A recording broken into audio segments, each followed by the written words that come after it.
This is the Lightning Calculator Quincunx model WD-7. It's a Galton board. It has about 600 plastic beads, and to get it ready, you simply turn it over. You just turn it like this, and you shake it around a little. Turn it over like that. You just turn it perfect. It has a kickstand on the back and this little rack so you can watch them go. Each bead bounces around at random, but once you run a lot of them, the distribution is actually pretty predictable. First off, thanks to my buddy Stephen Freeborn for spotting this thing in a thrift shop and thinking of me. I've been trying to get one for a while, so thanks. These days, little toy Galton boards are pretty easy to come by. I got this plastic one here. They say it's got 4,280 little beads in it. You turn it over and they all flow through. Each one bounces around randomly, but they make the same bell-shaped curve every time. It's super satisfying, somehow magical to see the same order emerge from the randomness every time you do it. The first board like this was invented by Sir Francis Galton in the 1870s. Modern statistics was just getting started, and this guy Galton really set the foundations. He was the first to focus on the mean and standard deviation as fundamental measures of statistics. He loved to invent words and terminology. He came up with the words median and correlation in the way that they're used now. The idea of regression to the mean and regression lines. He also came up with this ridiculous name, Quincunx. It's because the pegs have this repeating pattern of fives, which in my opinion is not the best way to think about this pattern. Anyway, he had tons of ideas about all sorts of stuff. More on that later. Galton's great scientific inspiration was Charles Darwin, who was actually his cousin. They had the same grandfather.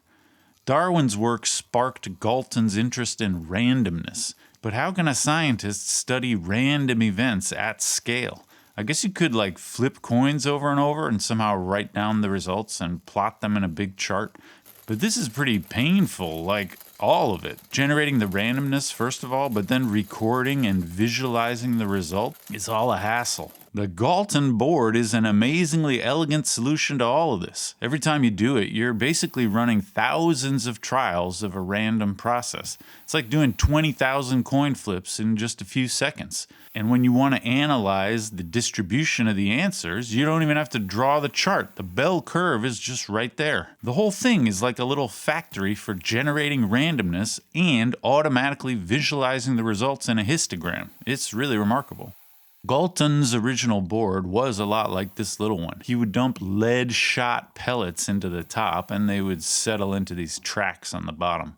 The board was always intended as a demonstration device, not really a traditional scientific instrument like a calculator or a microscope, but Galton's board helped him to get his ideas out, new ideas about randomness, means and standard deviations, the normal distribution. You can just see it all on the board. And people kept on making these things for statistical demonstrations all through the 20th century. And this thing right here, the Lightning Calculator Quincunx model WD-7, this mostly grew out of the statistical process control movement. Actually, I'm not sure this is model WD-7. Lightning Calculator is the name of the company that made it. No relation to this thing. Anyway, statistical process control. They call it SPC. This is statistics as applied to large-scale manufacturing. Like if you got a machine making, screws or whatever, they're not all going to be perfect when they come out of the machine. And what's the best way to analyze and improve your process? It's SPC. This thing here does all the usual Galton board demonstrations, but it has extra features that are specifically meant to demonstrate key ideas from SPC. These things would have been used at management training seminars, corporate retreats, that kind of stuff. The idea is the whole board is a simulation of my factory. Like if I'm making, screws or whatever, I imagine my materials go in at the top of the machine and then the screws come out the bottom. Now, they're supposed to be all the same, but of course there's going to be some small variation, and you can see on the bottom there. Maybe some screws are too big, some are too small, but most of them are just fine in the middle somewhere. And the SPC guys talk about centering the process. That means tweaking your production so that as much stuff as possible comes out in the middle. It's a simple idea, but there's a lot of counterintuitive stuff that can happen. Like here's a special SPC feature of the Lightning Calculator that's different from Galton's original board. The balls don't just run through the machine all at once. Actually, they can't. This rack here sends them through just a few at a time. We're going to imagine that each ball is one, screw or whatever, and this is vaguely how your screw machine might really look in real life. Some stuff goes in and you see the screws come out one by one. So here's one demonstration they used to do with the WD-7. When everybody's coming in, you cover up the top part here and you tell the students a little story. This thing is making, screws or whatever. And ideally, we want the screws to all come out right here. That's like the best perfect screw right in the middle. By the way, this thing is made to be written on with a marker. Nice touch. And here's another WD-7 feature. You can aim the funnel with this slider on the back. But at this point, the students don't really know how that works. You just tell them you're trying to get it right here, and you can adjust this slider however you want. And you let them play around with it, see if they can hit the target. Eventually, they'll figure out that sliding the thing back and forth makes the balls generally shift their positions. And so they'll naturally start to fine-tune the positioning. If the ball goes a little too far to the right, then you slide it a little bit to the left to compensate. Each time, if the ball's off target, we tweak it a little bit. But the SPC folks will tell you this is actually a bad idea, because being off target each time doesn't actually indicate a bad process. More likely, it's just random variation. And if you're micromanaging every time to try and fix the random variation, you're not really helping anything. Actually, if you do the math, you'll see that constantly wobbling the settings back and forth, the effect is to flatten out the distribution curve. You're basically shifting the center of the curve every time. And that's actually bad. It means more parts are going to end up on the fringes. The SPC folks call this the error of process tampering. It makes things worse. The main theme in all these lessons is always that you need to think in terms of the entire distribution rather than individual outcomes. If you want to center the process correctly, you got to run it for a while until you see the whole bell curve, and then you recenter based on that. Centering based on individual outcomes doesn't work well, and it can make things worse. The Lightning Calculator Company publish instructional materials too, like scripts you can use if you're running these seminars, but unfortunately I wasn't able to get any of that. The best I could find is their official website. It doesn't exist anymore, but it seems like it was up recently, even in 2024. Gotta love the cute 90s era animated logo. The company started in SPC's heyday in the 1950s, and I think they did all right for a while. But after like the 90s, though, I can't imagine business was too good, especially with those management seminar prices. I mean, this thing is super high quality, but come on, guys. Anyway, the website did have some pretty good descriptions of the different lessons you could do. Like, here's another one. This is about sampling for quality control. Let's say we're making, screws or whatever, and of course, you got to pay attention as you make them to make sure they're coming out right. But you can't check them all. That's too much work. So maybe I just pull one every 10 minutes or so and measure that one carefully, see if it's okay. This sounds like a pretty good plan, but again, you can use the board to show that it's not really a great idea. Let's say this range here is my acceptable range. I want everything to fall in there, and everything outside of this bracket is going to be a bad one. And there are going to be some bad ones. But if I'm just picking out one at a time at like regular intervals, they're probably all going to be good ones, because the bad ones are rare anyway, and your individual samples are probably just going to miss them. Of course, if you sample for long enough, you will eventually get some bad ones too, but you're going to have to be running your samples for a long time.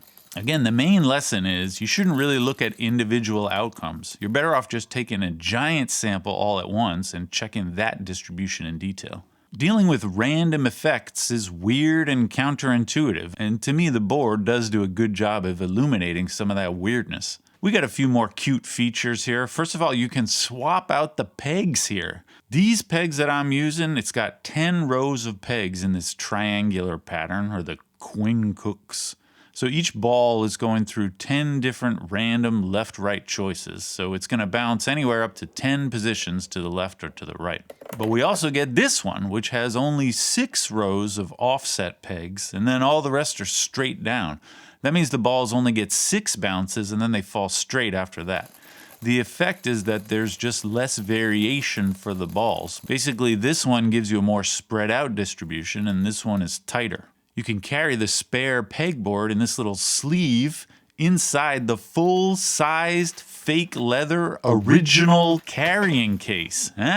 Slide this one in the overhead bin. There's this sort of gate thing at the bottom, of course, which releases the balls. Nice little springy spring in there. But there's actually 2 other gates, which I just had locked open the whole time. You can close this one off so that all the balls stop here, and then you can release them later. I really like the mechanism here. It's ultra low-tech mechanical switching. This gating is actually an idea that Galton himself had for his boards. He was interested in situations where your data was made up of 2 similar but distinct groups, and you can track 2 different processes together by gating them off. Then you can combine the data for the 2 groups by releasing the gate. And Galton was interested in this sort of question, like if I take 2 groups which are each normally distributed, what happens if I mix them together? Like how is the distribution going to look after that? Well, like this, I guess. I don't know. I am, of course, not a historical expert, but Galton is a really fascinating figure to me. His mathematical contributions were absolutely fundamental, a true pioneer. But more than that, Galton really believed that statistics could make the world better, make humanity better. You know, Galton saw himself as a successor to Darwin, and it's not hard to see the common theme. Darwin's fundamental proposition is that essentially all of the beauty and complexity we see in biology is an emergent structure produced entirely by natural, random processes. And this is precisely the beauty and elegance we see on Galton's board. Emergent structure produced entirely by randomness. But like I said, Galton wanted to make the world better.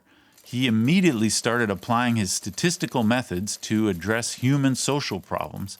And following Darwin, Galton was especially excited about inheritance. Galton saw that desirable traits could sometimes be passed down from parent to children, and of course the same is true of undesirable traits. And he had some ideas about social interventions that could try to mitigate the inheritance of undesirable traits. Those undesirable traits he called dysgenic, and the good traits, the ones that we want to pass down, he called eugenic.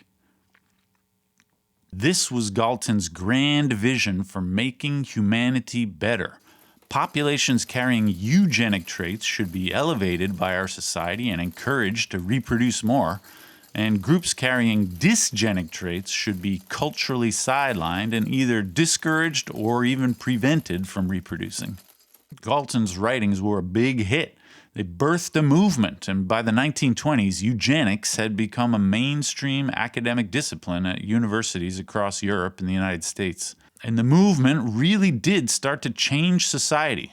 Progressive governments all over the world started up programs for mandatory sterilization of dysgenic individuals and groups, including criminals and the mentally deficient.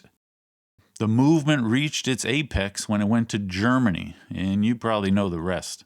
Galton didn't live to see the Holocaust, and I assume it would have disturbed him a bit, but it was the logical conclusion of his life's work. After this, eugenics fell out of favor on the world stage, though it does seem to live on in the hearts of people who refuse the lessons of history. And does this change how we think about Galton's ideas and the board? Like even this right here. Galton put this gate here to demonstrate what happens when you mix 2 groups of data. The one with the higher mean is absorbed into the rest, and the traits of the large group regress towards the new mean. To me, I see a legitimate abstract insight about adding 2 normal distributions. But what did Galton have in mind? I'm not making this up. Galton invented this specific example to argue against the mixing of the races. You see that bar right there? That's the racist one. Maybe a more savvy YouTuber would go for maximum clickbait here. But it is just a fact. The guy who invented much of modern statistics, his stated objective was to rid the world of racially inferior people. So does that mean that statistics is like fundamentally racist? Well, I would say statistics is a tool. It's an abstract methodology, and you can use it in a racist way, but it's not racist by itself. I guess it's not a surprise that modern peddlers of Galton boards aren't really interested in talking about eugenics. This little guy here came with a cute little booklet singing Galton's praises. They even made a very well-produced little film with tons of history about Galton. Hey, look at that. But no mention of eugenics. And the Lightning Calculator Company website had tons of info about Galton too. Let's just say carefully curated info to avoid linking their product to one of the great moral failures of the 20th century. I think Francis Galton is a reminder that intellectual genius can sometimes get decoupled from morality. All those academic eugenics folks, they probably thought they were just following the science. But science is a dangerous thing in the hands of someone who's lost the ability to see right from wrong. You might point out that Galton's ideas about racial hygiene were mainstream in his day, and that's true. On the great bell curve of racism in Victorian England, Galton was probably in the middle somewhere. Mathematically, a straight-up genius, but morally, just your average dope.